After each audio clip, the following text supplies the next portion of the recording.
Bonjour à tous, nous sommes le jeudi 4 septembre 2025 et notre ami Andrei Martianov est de retour parmi nous.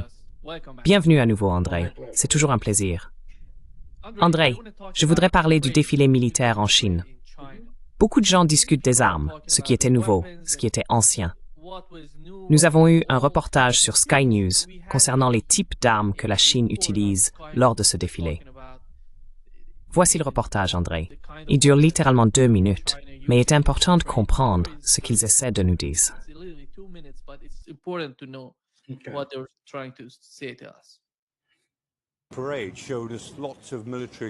Le défilé nous a montré beaucoup d'équipements militaires. La question intéressante est de savoir quels éléments de cet équipement inquiéteraient les Américains et certains autres alliés. Il y avait le DF-61, qui est un missile balistique intercontinental. Ils en ont beaucoup, mais celui-ci était le plus récent. Et bien sûr, il peut atteindre l'Europe, il peut atteindre les États-Unis. Il y avait aussi l'arme à énergie dirigée, l'OW-5A10, qui est en fait un canon laser. Apparemment, ça peut abattre de nombreux drones en même temps. Nous verrons à quel point c'est efficace. Ce qui inquiète davantage les États-Unis en particulier, c'est le DF-17, qui est un missile hypersonique.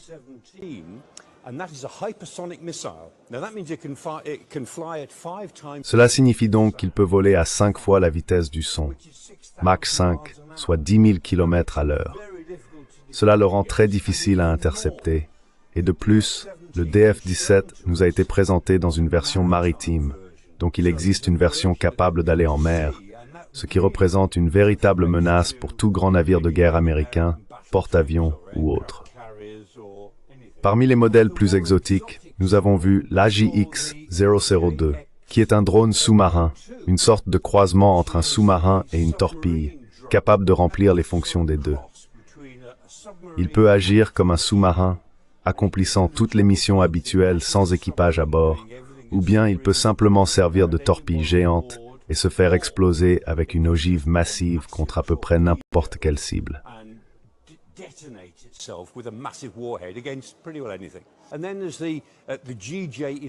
Et puis il y a le GJ-11, le Sharp Sword, qui est un appareil, un drone sans pilote, capable de voler aux côtés d'un avion piloté. Ainsi, un seul pilote pourrait contrôler 4 ou 5 ailiers qui l'accompagnent, agissant simplement comme leur propre groupe aérien indépendant. Maintenant, toutes les armées occidentales travaillent sur ce genre de choses. Elles ont leur propre programme pour faire exactement cela. Mais les Chinois voudraient nous faire croire qu'ils y sont déjà parvenus. Je ne sais pas si c'est vrai, mais c'est ce qu'ils veulent nous faire croire.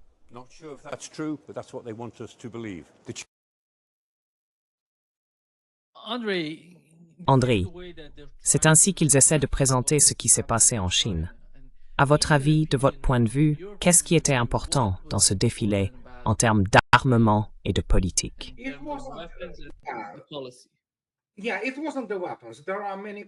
Oui, c'était pas les armes. Il y a beaucoup de questions qui sont tout à fait légitimes. Et en fait, Michael Clark était étonnamment, comment dire, objectif, détendu à ce sujet.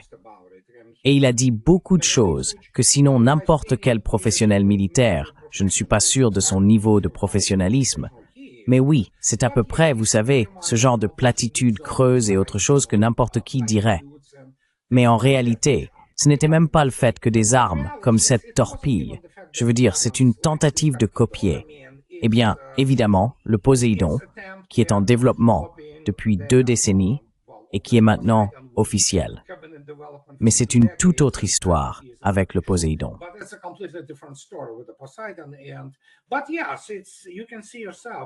Mais oui, vous pouvez le constater par vous-même. Il n'y a rien de mal à démontrer sa maîtrise technologique, mais ce n'est pas l'essentiel. C'était l'organisation, la magnificence du défilé, la façon dont il défilait, la manière dont cela s'est manifesté, qui a donné l'impression d'une démonstration puissante de force et de détermination de la part des Chinois, pas seulement du gouvernement, mais aussi du peuple. Et le fait qu'ils aient finalement dit, vous savez quoi? Il y a une raison pour laquelle nous sommes membres permanents du Conseil de sécurité des Nations Unies. Nous sommes l'un des 5 vainqueurs. Je ne sais pas comment la France s'est retrouvée là, Mais bon, c'est une toute autre histoire.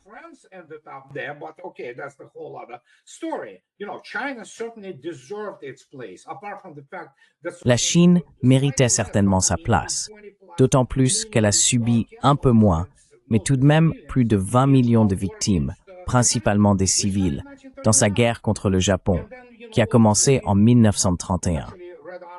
Et puis, vous savez, en réalité, l'armée rouge était déjà, vous savez, célèbre lorsque Zhukov a détruit les formations japonaises et ce genre de choses. Et évidemment, les Chinois ont combattu les Japonais. Les États-Unis sont entrés dans cette guerre en 1941. Et évidemment, la Chine affirme aujourd'hui, et c'est exact, que c'est sa victoire. Évidemment, je comprends pourquoi, et il est tout à fait justifié qu'il y ait une lamentation américaine et une consternation américaine tout aussi justifiée à l'idée que oui, ils vont minimiser notre rôle.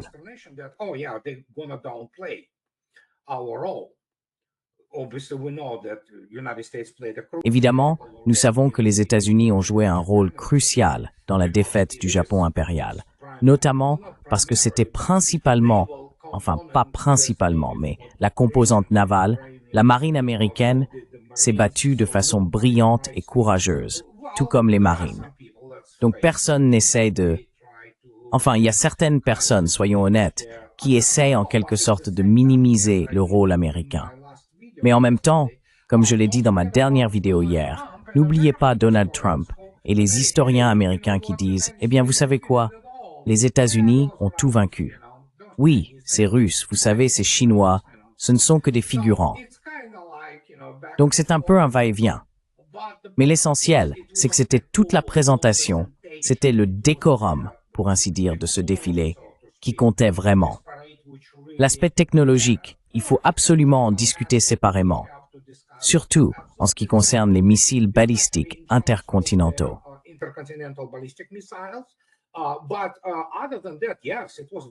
Mais à part cela, oui, c'était très impressionnant. Et encore une fois, on regarde comment le personnel défile, comment tout est orchestré. C'est extrêmement puissant, vous savez. Ensuite, bien sûr, il y a ces délégations, ces dirigeants venus du monde entier. Donc c'est surtout que cela faisait suite à une réunion encore plus représentative de l'Organisation de coopération de Shanghai. Ce furent 4 jours entiers d'une démonstration massive de la façon dont le monde a changé. Nous vivons non seulement dans un monde multipolaire, nous vivons dans un monde où l'OCS, l'Organisation de coopération de Shanghai, et ce grand trio commencent à dominer et à le façonner, en particulier le Sud global. Beaucoup de gens oublient que l'Occident réuni représente environ 800 ou 900 millions de personnes. Le reste du monde n'est pas du tout l'Occident. Growl.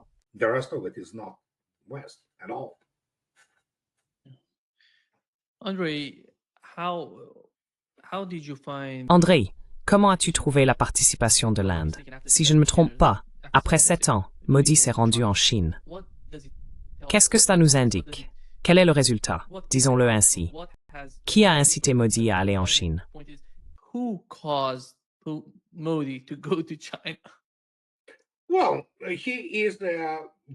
Eh bien, c'est une figure politique très astucieuse. Il a clairement marqué les esprits. Il est sans aucun doute à la tête du pays le plus peuplé du monde aujourd'hui. Il y a plus d'habitants qu'en Chine, surtout si l'on considère le ralentissement démographique chinois, ce qui n'est probablement pas si grave. Je veux dire, c'est tout simplement colossal là-bas. Et donc, il sait clairement dans quelle direction souffle le vent de l'histoire. C'est un homme très intelligent. Et soudain, on se retrouve dans cette situation où de toute façon, l'Inde en faisait déjà partie. L'Inde faisait partie des BRICS, vous savez, et de l'Organisation de coopération de Shanghai et tout ça. Et soudain, on se retrouve avec ces calculs simples.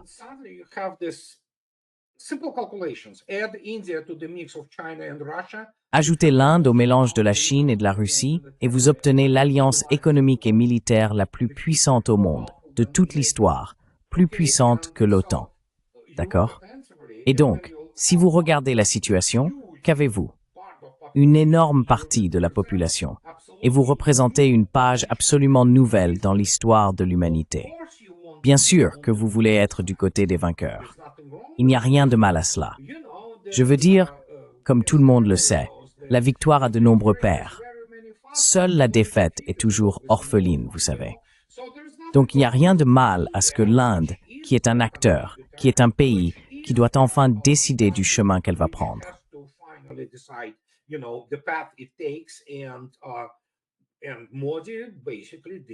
Et Modi a essentiellement fait ce qu'aurait dû faire tout homme d'État avisé et intelligent. Il est allé en Chine. Et puis soudain, ce que l'on constate, et encore une fois, ces dernières 96 heures, je veux dire quoi? Oui, 96. 4 jours. C'est tout. Nous vivons dans un monde complètement nouveau. Je veux dire, cela a été essentiellement déclaré officiellement là-bas. Et oui, après que l'Inde a retrouvé sa colonne vertébrale et a dit aux États-Unis d'aller se faire voir. Voilà. Tout ce que vous devez savoir, surtout dans le contexte des déclarations d'aujourd'hui de M. Trump, selon lesquelles l'Europe devrait arrêter d'acheter du pétrole russe. Donc vous savez ce qui se passe. Quand on est aussi grand que l'Inde, malgré les énormes problèmes de l'Inde, ce qui est indéniable.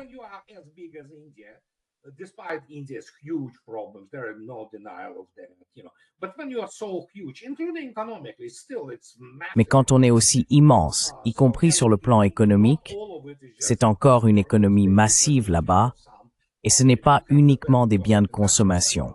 Ils en produisent certains. Ils ont un secteur industriel très développé et ce genre de choses. Il faut aller là où se trouve l'avenir. Et l'avenir, comme je le dis depuis maintenant une dizaine d'années, se trouve sur le continent eurasiatique. C'est l'Eurasie. Que puis-je dire? Voilà, c'est tout. On fait ses choix et on sait qu'on va en tirer profit. C'est simple. Vous savez, une analyse de rentabilité pour que nous puissions en bénéficier, une analyse coût-avantage, et voilà.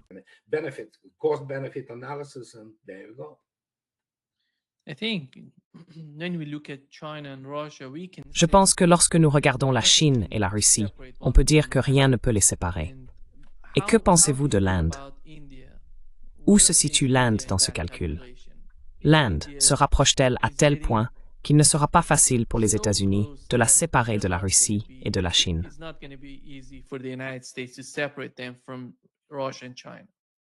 Il semble pour cela et ne puissions pas dire ce que ça passera. Comment est-il?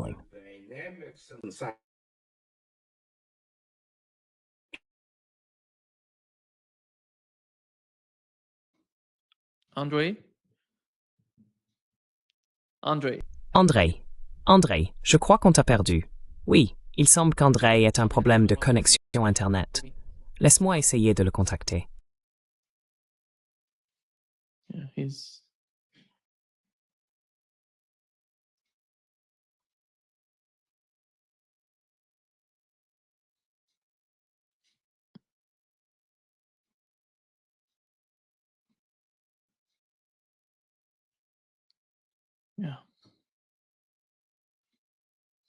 Oui,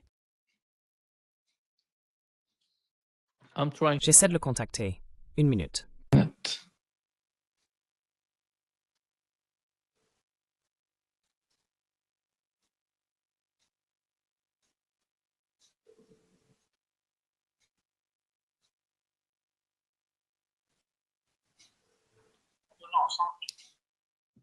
Are you coming up, André? Tu montes, André? Okay. D'accord. Il arrive, oui. Il y avait un problème avec sa connexion. On ne sait pas ce que c'était. Il va revenir dans une seconde. En fait, il est déjà de retour.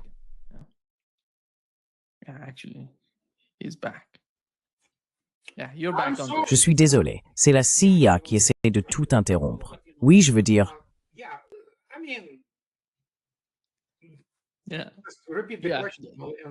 Oui, la question portait sur le cas de l'Inde. L'Inde est-elle tellement proche de la Russie et de la Chine qu'on peut dire que l'Occident ne pourra pas la séparer de ces deux pays, ou de la coalition, l'OCS, et de ce qui se passe à l'Est. Et je parle de la Russie, de la Chine, et du type d'alternative qu'ils essaient de créer.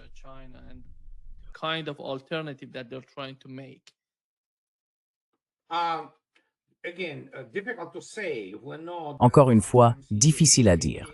Nous savons que parfois l'Inde est instable, et bien sûr, comme beaucoup de pays, elle agit en fonction de ses intérêts. Mais il est évident qu'à l'heure actuelle, L'avantage est du côté de la Chine et de la Russie. Il n'y a aucun doute là-dessus.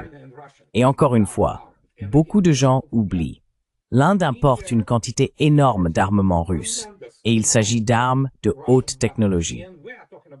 Si l'on regarde les dernières frégates de la marine indienne, la classe Talwar, ce sont essentiellement des frégates russes de la classe Admiral Grigorovitch. Et si l'on considère le BrahMos, et puis devinez quoi? Aujourd'hui, dans l'actualité, l'Inde veut plus de S-400. Donc, tirez-en vos conclusions. Et vous savez, ils discutent aussi en ce moment de la question des Su-57.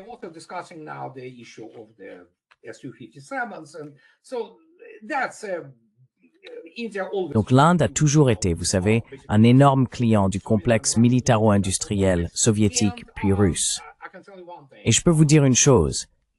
Oui, ils ont manifestement eu des problèmes avec les Rafales qui ne fonctionnaient pas correctement, contrairement au S-400, que Modi n'a cessé de louer. Donc oui, c'est comment dire. Et puis, bien sûr, il y a l'énergie. Nous vivons dans une civilisation qui a besoin de plus en plus d'énergie. L'Occident réuni ne peut pas fournir cela.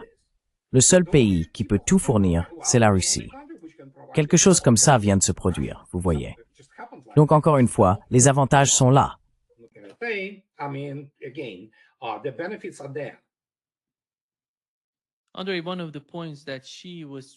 André, l'un des points qu'elle essayait de souligner, c'est que nous devons choisir entre la guerre et la paix, la coopération et la confrontation, ou une coopération gagnant-gagnant contre un jeu à somme nulle.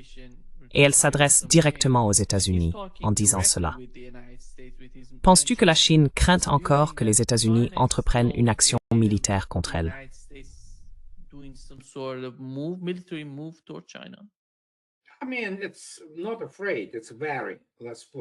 Je veux dire, ce n'est pas une question de peur. Disons-le ainsi. Je ne pense pas que la Chine ait peur, surtout depuis qu'elle a retrouvé sa confiance, pour ainsi dire, à partir du milieu des années 2010.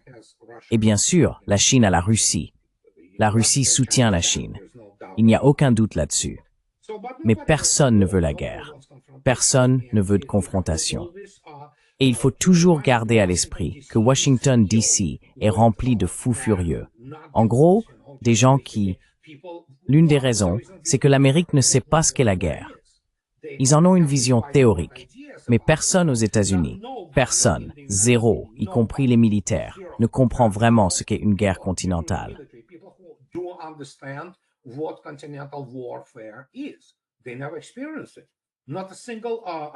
Ils ne l'ont jamais vécu. Pas un seul militaire américain n'a perdu sa famille, sa femme, ses enfants, sous le feu ennemi. Leurs maisons n'ont jamais été incendiées. Ce n'est tout simplement pas leur réalité. Ils n'en ont aucune idée. Tous ces anciens combattants aussi. Ils ont tué quelqu'un ailleurs, dans des zones reculées. Ils n'ont jamais eu à défendre leur famille. Ils ne savent pas ce que c'est. Ils ne comprennent pas la configuration psychologique, en fait, de tout cela. Car il n'y a aucun point de référence, ni historique, ni culturel, ni autre. En revanche, la Chine comprend cela. Elle a perdu un nombre énorme de personnes pendant l'occupation japonaise et pendant la guerre. Donc la Chine comprend très bien le prix à payer. L'Amérique, non.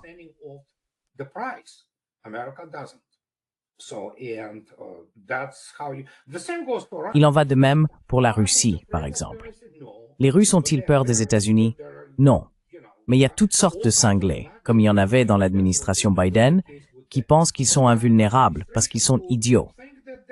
Je veux dire, il suffit de regarder l'éducation militaire et la plupart des stratèges américains proches du pouvoir et qui gravitent autour de Washington, D.C. La plupart sont en gros des crétins. Ils ne comprennent rien à ce que cela implique, ni aux conséquences. Si vous allez voir un sénateur stupide, vous ne pouvez pas expliquer à Lindsey Graham que son adresse est connue.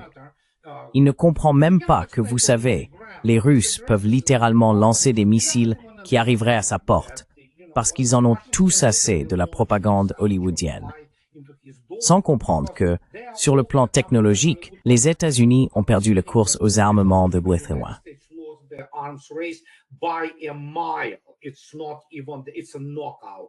Ce n'est même pas, c'est une décision sans appel. Mais ils continuent à croire à toutes ces conneries, vous savez. parce qu'ils ne sont pas instruits. Ce sont principalement, vous voyez, des gens issus des sciences humaines, abrutis, économistes, politologues, des gens qui n'y comprennent rien. Et par conséquent, on se retrouve avec cette posture agressive. Sans parler du fait que ce qui se passe en matière de politique étrangère générale des États-Unis est contrôlé par les sionistes et toutes sortes de personnes de ce genre. On les appelle des va-t-en-guerre. Ce sont des va-t-en-guerre de salon, pour la plupart, y compris les généraux américains, qui seraient ridiculisés par, vous savez, les unités de niveau tactique en Russie, pour leur incompétence.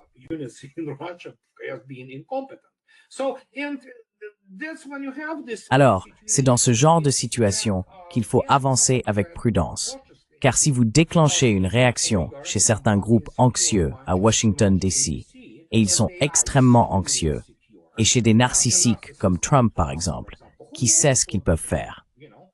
Encore une fois, il faut traiter les États-Unis à ce stade comme un fou, et c'est ce que font les Russes et les Chinois. Mais militairement, si les États-Unis déclenchent une guerre sérieuse, ils cesseront d'exister. C'est aussi simple que cela. Que puis-je dire? Il faut simplement rappeler constamment aux élites politiques et militaires américaines qu'elles mourront, ainsi que leurs familles, leurs biens. Ce sera en gros un parking s'ils ne comprennent pas ce qu'ils font.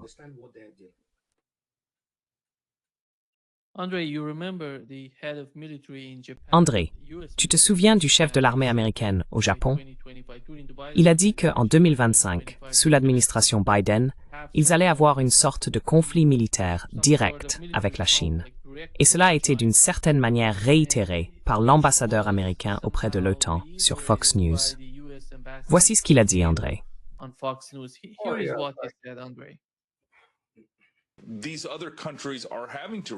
Ces autres pays sont obligés de réagir. Et vous savez, la Chine, je tiens à le souligner, la plupart des équipements militaires qu'ils ont présentés lors de ce défilé étaient des technologies très probablement volées aux États-Unis ou à nos alliés. Et vous savez, ils ne pourraient pas affronter les États-Unis, même s'ils essayaient. Nous sommes la seule superpuissance mondiale, avec la plus grande et la plus forte économie. Et c'est ce que nous devons continuer à faire. Nous devons continuer à investir dans notre défense.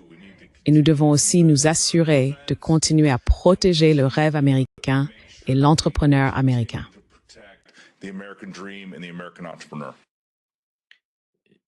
Est-ce qu'ils font vraiment ça, André?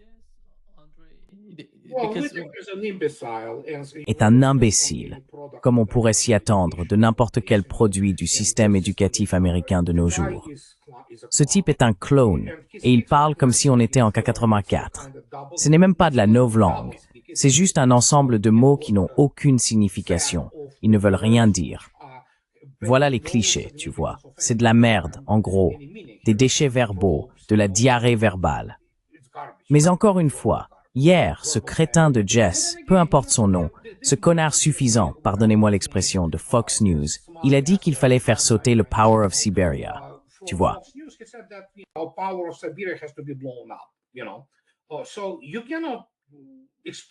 Donc, en gros, vous ne pouvez pas expliquer que tout ce que vous avez actuellement parmi les élites politiques et médiatiques américaines, ce sont essentiellement une bande de crétins immoraux. Ils prônent le terrorisme parce qu'ils sont faibles. Et ce type, Whitaker, je ne sais pas, c'est juste de la diarrhée verbale. Il débite des choses qu'il ne comprend même pas.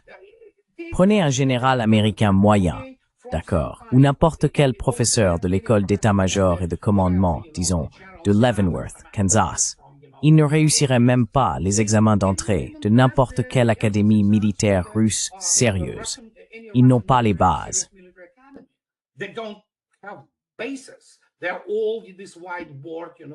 Ce sont tous ces démagogues du tableau blanc qui parlent de ceci et de cela, sans comprendre que les États-Unis n'ont jamais été une grande puissance militaire, dans le sens où ils auraient toujours eu une grande marine et une force aérienne impressionnante. Mais en même temps, ils n'ont jamais mené une vraie guerre qu'ils ont réellement gagnée. Ils perdent toujours, vous savez. Et quand on parle de ces gens-là, et de ce complexe militaro-politique, peu importe comment on l'appelle, c'est une cabale en fait, vous voyez, une chambre d'écho. C'est une secte de la mort. Ils répètent tous ces mantras. Certains y croient, ce qui est pathétique, vous savez. Mais quand on les regarde, un pays qui vénère Patton comme un grand général, il y a un problème avec cette armée, d'accord? S'ils le vénèrent à ce point, vous voyez?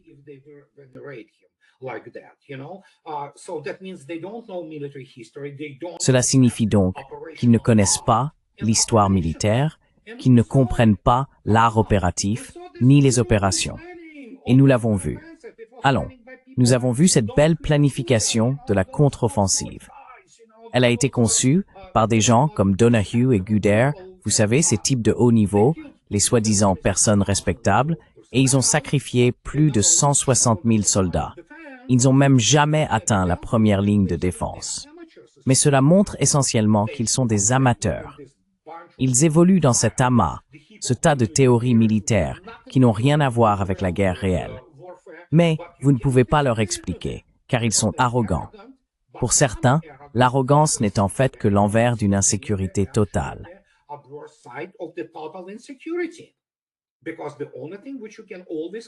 Parce que la seule chose que vous pouvez toujours demander à ces gens du Pentagone, c'est « montrez-moi l'argent, montrez-moi les preuves ».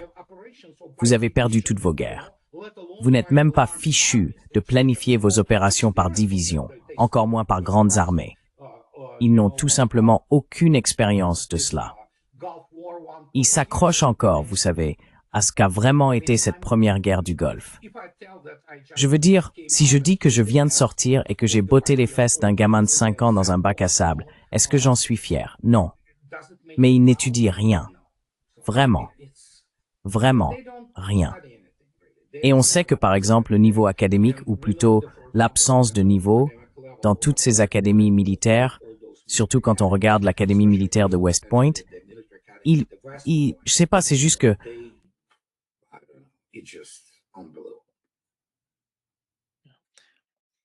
André, trouves-tu la situation au Venezuela sérieuse?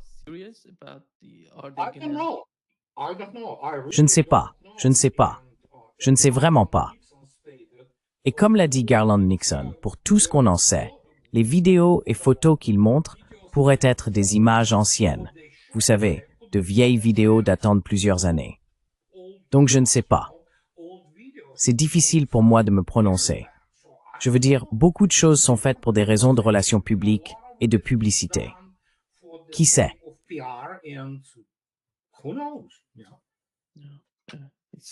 Newman Youth, il semble que ce soit une opération de relations publiques. Oui, en grande partie, oui. Je ne peux pas imaginer que les États-Unis, sous l'administration Trump, soient assez stupides pour intervenir au Venezuela. Ce serait un énorme problème pour eux.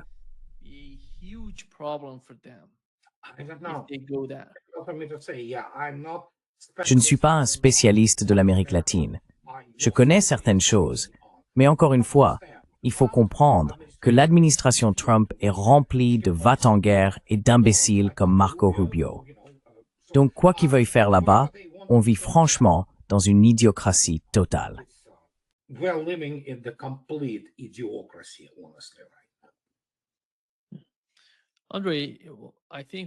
André, je pense que l'une des choses les plus importantes que nous avons apprises lors de ce sommet, c'est qu'il y a eu un accord entre la Russie et la Chine concernant le gazoduc Force de Sibérie numéro 2, qui sera construit de la Russie vers la Chine en passant par la Mongolie.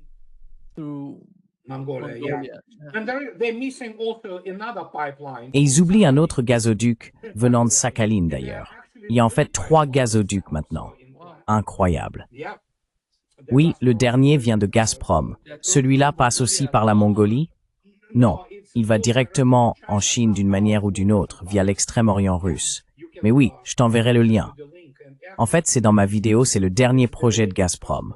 Mais bon, évidemment, ce n'est que 10 milliards. Ça reste un chiffre énorme.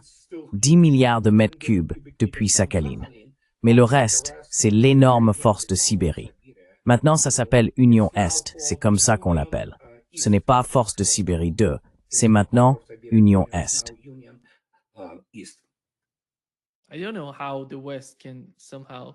Je ne sais pas comment l'Occident pourrait, d'une manière ou d'une autre, créer des problèmes pour ces projets. Andrei, alors que nous assistons à ce qui se passe entre la Russie et la Chine, on voit l'Europe avancer avec cette coalition de volontaires et toutes ces initiatives. Penses-tu que ces gens se soucient vraiment de ce qui se passe avec leur économie? Ont-ils vraiment le sentiment qu'ils doivent faire quelque chose pour l'Europe, pour leur économie, ou bien ne se préoccupent absolument de rien en Europe?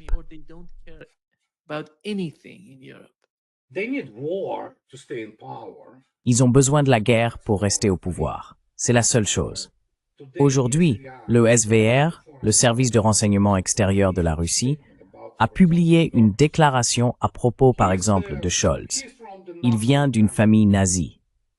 Il est obsédé, tout comme une grande partie de la population, pas toute, évidemment, mais une grande partie de la population allemande est obsédée par l'idée de s'en prendre aux Russes, vous savez, parce que c'est évidemment l'armée rouge qui a détruit le Troisième Reich.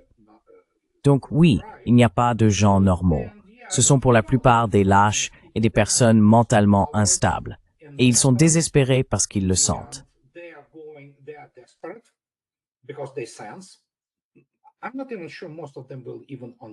Je ne suis même pas sûr que la plupart d'entre eux comprennent réellement les mécanismes de ce qu'ils vivent en ce moment. Ils n'ont tout simplement pas les outils nécessaires. La plupart sont des avocats, ou comme von der Leyen, elle est gynécologue. Oui, vous savez quoi, je n'ai jamais entendu parler d'un commandant de véhicule blindé qui soit gynécologue ou quelque chose comme ça.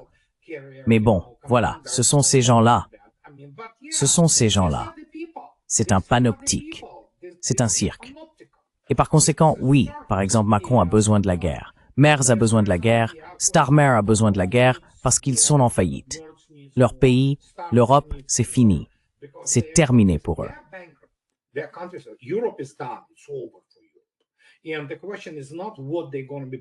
Et la question n'est pas de savoir ce qu'ils vont acheter, par exemple, via l'Inde en ce qui concerne le pétrole.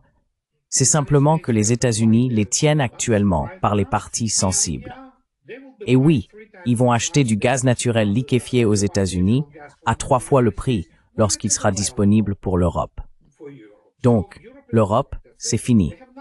Voilà, ils n'ont plus rien. Ils sont pauvres, en somme. Et dans un monde qui vit, achète et jure par l'énergie. Et encore une fois, la demande augmente de façon spectaculaire chaque année. Oui, l'économie européenne va mourir très bientôt. Et ce n'est pas seulement une question de finances, c'est une plongée dans la stérilisation. Voilà.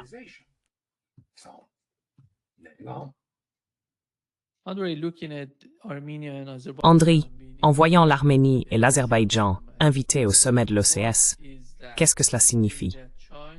Penses-tu que la Chine essaie d'entrer en contact avec eux, compte tenu de leurs projets, en particulier le projet chinois, l'initiative La Ceinture et la Route, qui est régionale? Tous ces pays souhaitent y participer ensemble. Comment vois-tu cela, à ton avis?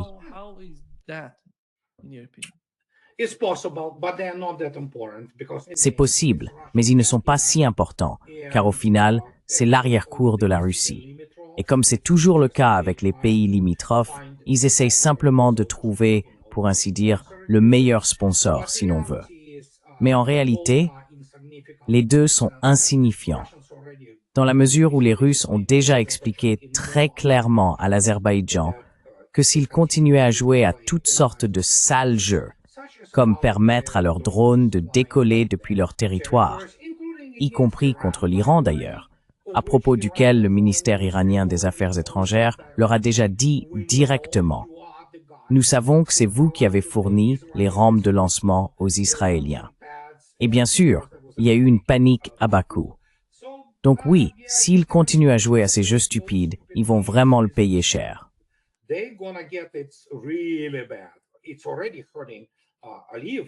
Cela nuit déjà à Aliyev, par exemple, au gouvernement qu'on appelle le régime Aliyev. Peu importe. Gravement. Mais pour l'Arménie, ils croient encore que la diaspora est la plus grande. Vous savez, la diaspora arménienne de France, la diaspora arménienne de Californie.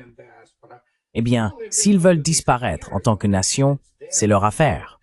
Vous savez, pour la première fois, ils pensaient représenter une certaine valeur, vous voyez, pour les Russes. Et les Russes ont dit, d'accord, Allez-y. Les gens ne comprennent pas à quel point tout a changé, technologiquement, économiquement, militairement, et ainsi de suite. Soudainement, ce qui était vrai il y a 30 ans, quand, oh mon Dieu, vous savez, la Transcaucasie, le ventre mou de la Russie. Oui, bien sûr.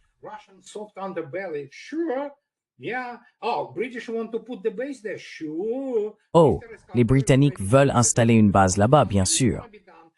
Monsieur Iskander est prêt à la visiter quand elle sera construite, et cela sera fait en 10 minutes. Donc oui, c'est tellement simple maintenant, vous savez. Et c'est justement ça le problème, évidemment, que beaucoup de gens ne comprennent pas. Ils continuent à jouer à la géopolitique du 19e siècle ou de la première moitié du 20e siècle, pour ainsi dire, où tous ces centres de pouvoir étaient situés. Bien sûr, mais tant que les États-Unis n'y installent pas leurs missiles, ça devrait aller, vous savez. Mais le fait est que, comment dire, nous avons vu ce qui s'est passé ces 3 dernières années et demie, et cela l'explique assez bien. Andrei, you talk about, you said, you mentioned India and the way André, tu as mentionné l'Inde et la façon dont elle se rapproche de la Russie et de la Chine. Qu'en est-il de la Turquie? Comment vois-tu la situation avec la Turquie, sachant qu'Israël affirme que du point de vue des Israéliens, la Turquie devient un problème plus important que l'Iran, parce que cela pourrait d'une certaine manière pousser la Turquie davantage vers l'Est.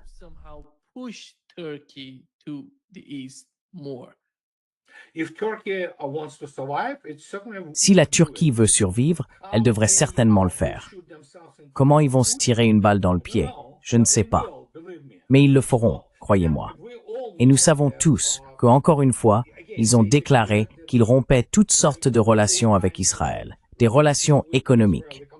Ils font partie de l'approvisionnement en pétrole qui est crucial pour le génocide commis par les FDI et Israël. Mais bon, c'est la Turquie, et surtout le gouvernement Erdogan. Ils n'ont pas de principe. Ils n'ont que le désir de s'asseoir sur toutes les chaises en même temps. Mais, je veux dire, il y a une logique des circonstances. D'accord? Si la Turquie veut survivre, et au moins essayer d'une manière ou d'une autre, oui, sa voie se dirige vers les Britanniques. Sinon, eh bien, c'est le problème de la Turquie, vous savez, alors qu'il reste empêtré dans ce, vous savez quoi, bourbier, littéralement, au Moyen-Orient. Donc oui, c'est difficile à dire vraiment. Erdogan est oui, même si Vladimir Poutine l'a qualifié de partenaire fiable. C'est presque ironique, vous voyez. Donc on verra.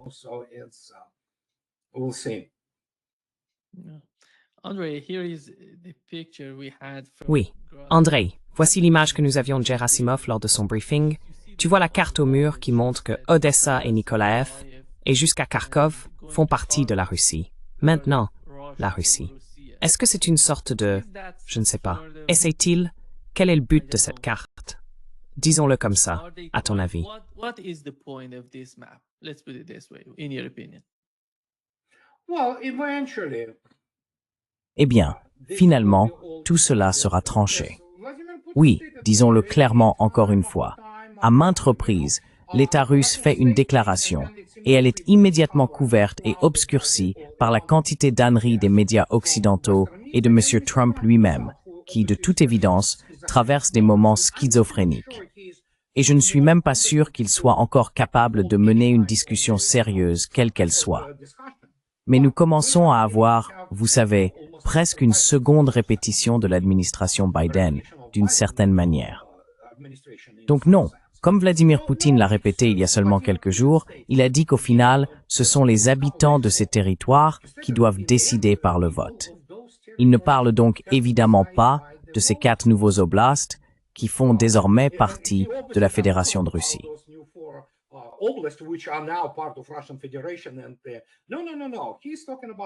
Non, non, non, non. Il parle de quelque chose. Et encore une fois, c'est difficile à dire. Il n'est pas nécessaire de s'en emparer maintenant. Ce n'est pas obligatoire. Je veux dire, on peut le faire. Est-ce que la Russie, par exemple, peut les obtenir militairement? Oh, absolument. Pourquoi la Russie gaspillerait-elle la vie de ses soldats pour cela alors qu'on peut lancer un processus qui, à terme, aboutira à l'effondrement du front, ce qui est déjà en cours? Alors, que puis-je dire? Vous savez, à un moment donné, ces territoires devront avoir le droit de voter. Clin d'œil, clin d'œil. Et ils l'auront, à un moment donné. Alors pourquoi aller les prendre par le feu et par l'épée, si vous voulez, alors qu'il y aura finalement une décision politique et qu'ils deviendront soit des entités indépendantes au départ, soit ils rejoindront simplement la Russie. Vous voyez.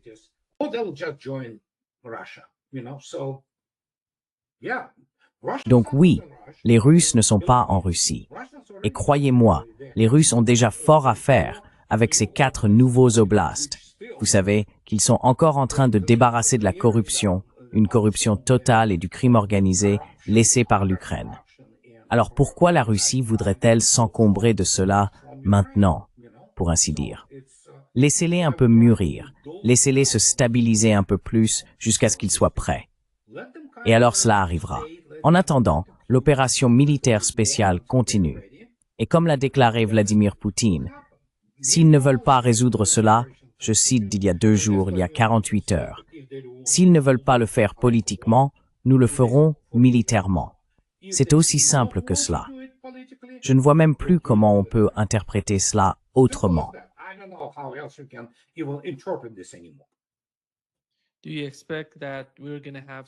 Pensez-vous que nous allons assister à une certaine escalade dans la guerre en Ukraine?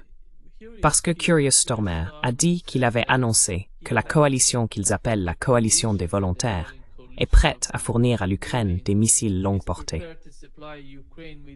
Je ne sais pas, sans l'autorisation des États-Unis, comment peuvent-ils faire cela?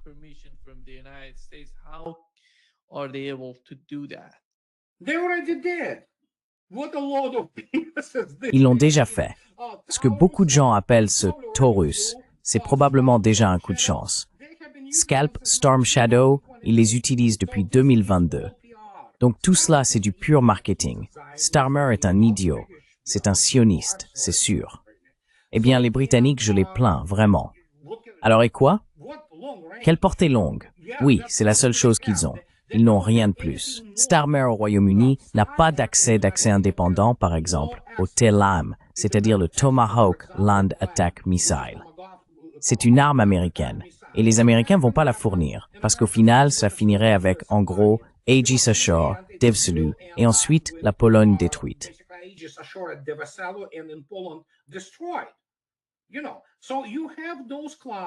Vous savez, il y a ces clones, ces chihuahuas, des gens sans véritable force militaire, ce qui est bien sûr la France. Si vous retirez leur petit arsenal nucléaire, le Royaume-Uni et la Bundeswehr, ils sont pathétiques. Je ne parle même pas des plus petits, vous savez, les chiens de poche comme les Pays-Bas ou l'Italie. Donc, ils n'ont pas d'armée. Ils n'ont pas de véritable force armée sérieuse. Et chaque fois qu'il dit « Oh oui, sur le papier, nous fournissons ceci ou cela », oh, ils ont ce truc de flamant rose que les Russes adorent. C'est incroyable. Ce n'est que du marketing. C'est la seule chose qu'ils savent faire. Ils n'ont aucune compétence réelle dans la vie. D'accord? Aucune. Ils n'ont pas d'éducation. Ce sont des idiots.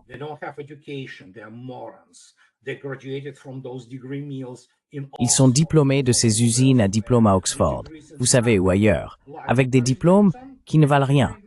Comme Boris Johnson, il avait un diplôme en littérature anglaise. Que puis-je dire? Oui, c'est sûrement une bonne chose pour diriger des pays, n'est-ce pas? Et que puis-je dire?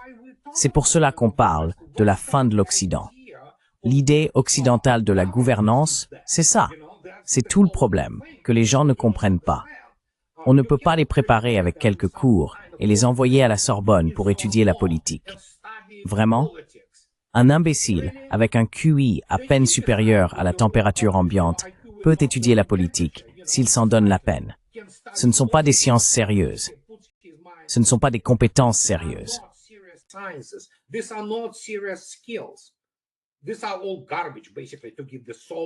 Tout cela, c'est de la foutaise, en gros. Juste des diplômes et certificats bidons pour que les bons vieux copains et copines puissent, tu sais, se retrouver et se faire promouvoir au service d'une sorte d'oligarchie financière. Voilà qui ils sont. La plupart sont des crétins. Leurs armées sont des crétins. Je veux dire, l'éducation militaire, déjà mauvaise aux États-Unis, mon Dieu, en Europe, c'est une blague. C'est une blague. Il y a littéralement des gens qui n'ont aucune idée, en fait. Pas tous, mais la plupart. Ils ont ces grosses, tu sais, épaulettes, et ils suivent tous ces, tu sais, cours généraux ou peu importe. Et qu'est-ce qu'ils y apprennent? Eh bien, on sait ce qu'ils y apprennent, et ça ne sert à rien. André, Macron, André, Macron, après cette réunion, la coalition des volontaires a déclaré que de nouvelles sanctions contre la Russie seraient coordonnées avec les États-Unis si Moscou continue de refuser les pourparlers de paix. Je ne sais pas. Y a-t-il quelque chose dans les médias russes qui parle d'un refus des pourparlers de paix par la Russie? Je n'en ai pas entendu parler. Non. Les Russes ne s'en soucient plus, vraiment. Ils parlent de pourparlers de paix. C'est Macron. C'est Macron. Son gouvernement vacille, et ce type, on sait qui il est, et sa femme, son mari, peu importe comment on appelle cette chose. On sait qui ils sont. On sait ce que les Français voulaient. On sait ce qui arrive à la France. La France ne sera probablement plus là dans 20 ans, peut-être même avant. Donc ils paniquent là-bas, et ils parlent de choses qui n'arrivent pas. Ils vivent dans un univers parallèle, et ils font ça délibérément pour, vous savez quoi, embrouiller leur public déjà endoctriné. D'accord, que puis-je dire? Je sais en fait que Trump a dit qu'il n'avait pas l'intention d'imposer de nouvelles sanctions à la Russie. Les Russes s'en fichent, imposent ce qu'ils veulent. Mais c'est ce qu'il a dit.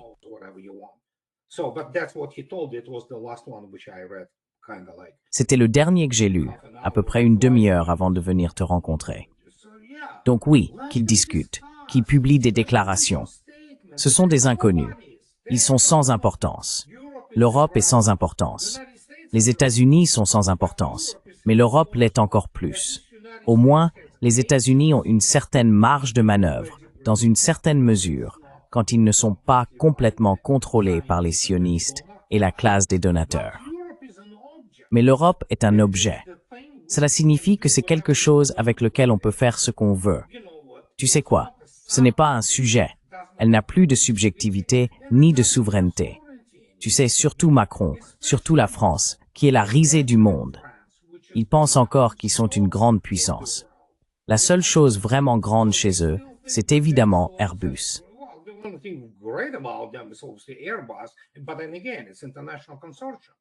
Mais en même temps, c'est un consortium international. Toutes sortes d'autres pays sont impliqués depuis le début de cette entreprise qui produit d'excellents avions, il n'y a aucun doute là-dessus.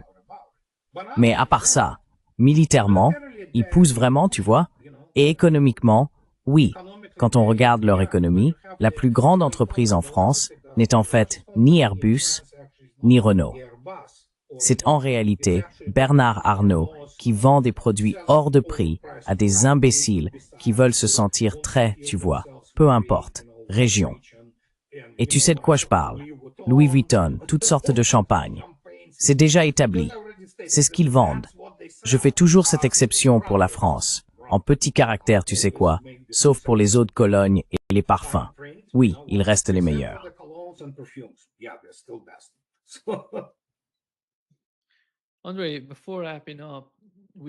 André, avant de conclure, nous avons eu l'attaque israélienne au Yémen. De ton point de vue militaire, en ce qui concerne la stratégie militaire, de quoi s'agit-il exactement? Quel est le but de ce type d'attaque? Ou ils n'ont même pas visé les Houthis. Ils ont attaqué une installation gouvernementale. Et la plupart de ces personnes n'ont pas vraiment de lien avec les Houthis. Et ils les ont tous tués, des civils. Oui. Comment quelqu'un en Israël, supposons que nous sommes en Israël, vous parlez aux personnes qui décident de ces attaques? Quelle est, selon vous, la logique derrière cela?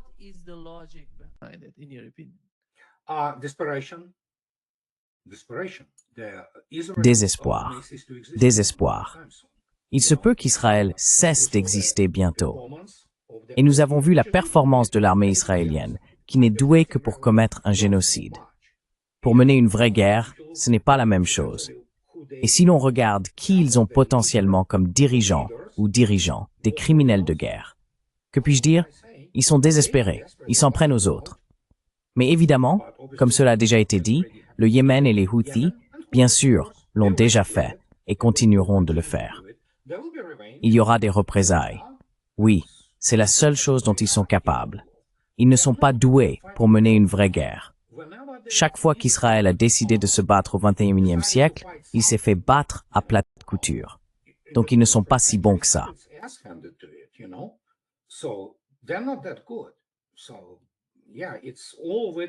Donc oui, tout cela a principalement été fait par Hollywood et d'autres propagandes de l'AIPAC et d'Israël aux États-Unis, vous savez, en exagérant la situation, alors qu'en réalité, ils n'ont pas une armée si performante. Ils ont une sorte de force aérienne qui d'ailleurs, si on y regarde de plus près, a subi de lourdes pertes lors des conflits arabo-israéliens, surtout en 1973. Donc, voilà, encore une fois, je ne veux pas être accusé de racisme, ce qui n'est absolument pas le cas. Mais il faut dire que les Arabes n'ont pas un bon bilan militaire, pour rester poli, à l'époque moderne. Cela dit, ce sont des gens courageux. Beaucoup d'entre eux sont courageux, ne vous y trompez pas. Et beaucoup sont de bons combattants partisans, des guerrieros.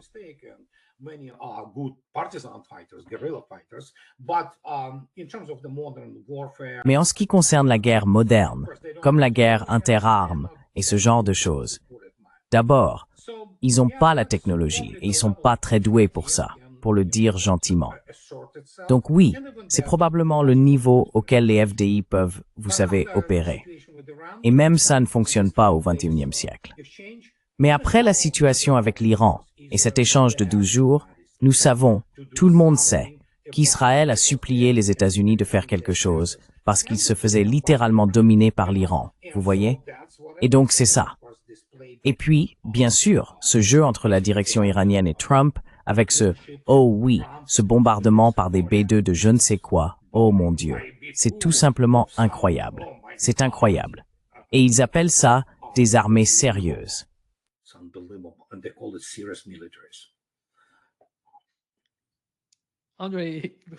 André, avant de conclure, je ne pense vraiment pas que Donald Trump, après tout ce chaos auquel nous assistons, soit l'homme qu'il faut pour mener une guerre. Ressens-tu cela?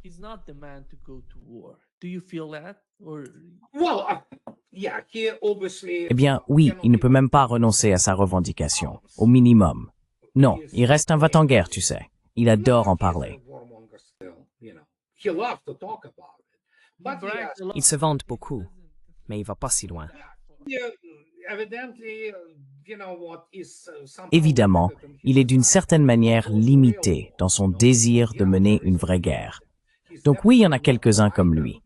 C'est clairement pas Biden. Et il a au moins quelques personnes comme Lucy Garber qui essayent de lui expliquer que, mec, ça va vraiment mal finir. Comme c'est le cas avec tous ces, vous savez, clones de... C'est tout simplement incroyable. Son administration, c'est à nouveau une pagaille totale. Ce type est incapable. C'est vraiment l'arnaqueur de l'immobilier new-yorkais, avec des problèmes de papa. Bien sûr, d'accord, son père ne l'aimait pas, et le garçon essaye de s'améliorer. Vous voyez, c'est une maternelle, d'accord? De l'anglais au Pentagone, en passant par Arlington, c'est une maternelle. Ces types ne savent rien faire d'autre que de se mettre en avant, de faire de la propagande, des relations publiques, tout ça. Si vous leur demandez du concret, qu'est-ce que vous pouvez faire? Comment vous y prenez-vous? Qu'obtenez-vous? Vous obtenez des F-35. Voilà tout.